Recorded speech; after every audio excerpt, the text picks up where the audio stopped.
ben,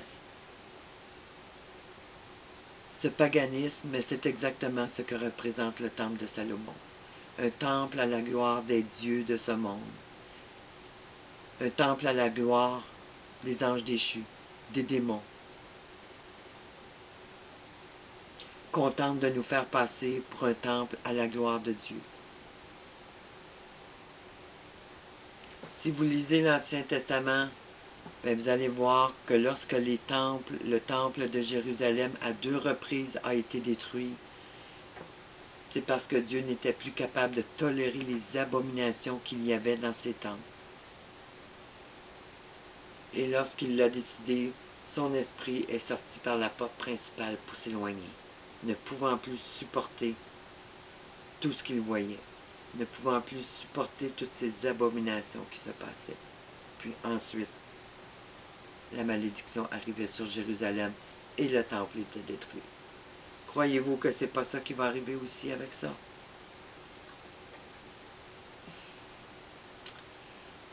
Alors, le temple de Salomon au Brésil, c'est un temple où le paganisme et les abominations seront mis à l'avant-scène. Vous avez vu tous les groupes que je vous ai énumérés tantôt. Il ne faut pas s'attendre qu'il va y avoir des choses très très simples qui vont se passer dans ce temple. Puis de voir ces rabbins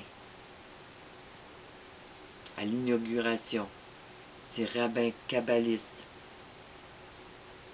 s'associer à ce culte, bien on voit que les mêmes abominations que dans le passé se répètent. Y a-t-il une différence avec la Rome ancienne avec la Rome d'aujourd'hui? Le seul changement est dans les mots. Les idoles sont restées là, mais sous une apparence trompeuse.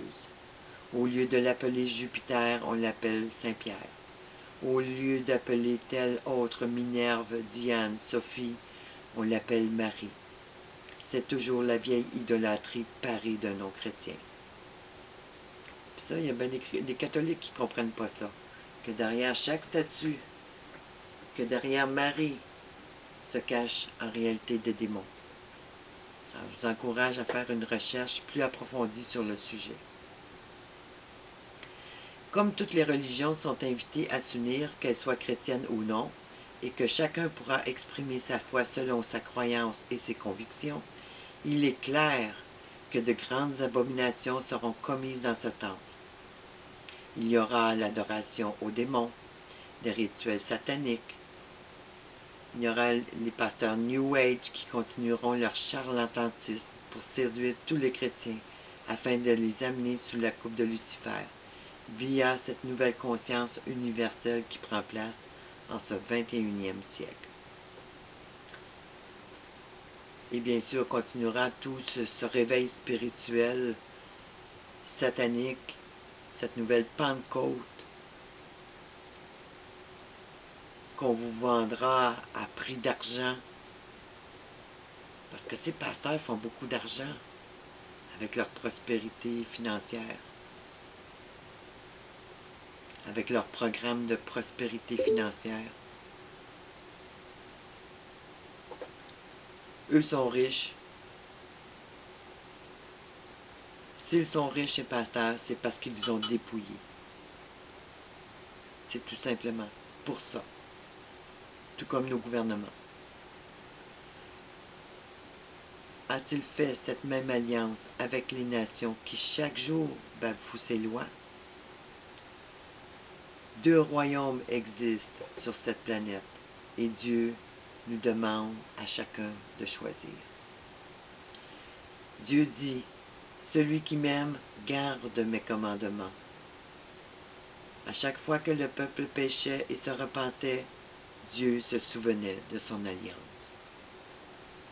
Mais s'ils persévéraient dans leur péché, Dieu les détruisait afin d'enlever l'abomination dans le péché. Il faut 2 parties pour faire une alliance. Et il y a une responsabilité des 2 parties pour faire une alliance. Si vous dites que vous êtes chrétien, il faut vous séparer de l'alliance impie et marcher selon l'alliance que vous avez contractée avec Dieu.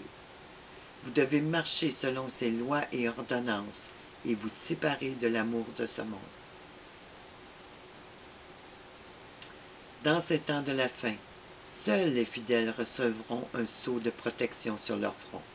Les autres seront scellés par Satan et recevront son sceau, qui, via l'ADN, l'homme deviendra une bête non humaine. Tout cela est spirituel et surnaturel. Mais dans Matthieu 3,6, on nous dit que les gens confessaient leurs péchés et qu'ils se faisaient baptiser par lui dans les eaux du Jourdain.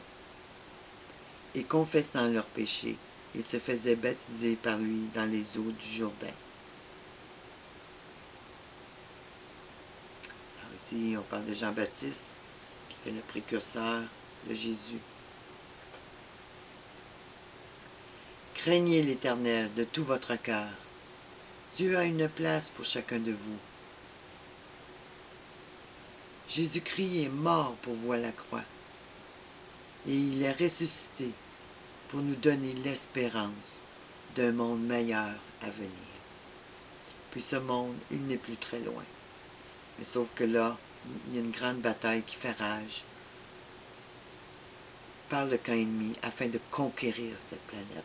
Mais Dieu va s'en servir pour juger les nations. Et ensuite, il détruira tous ceux qui ont osé s'élever contre lui.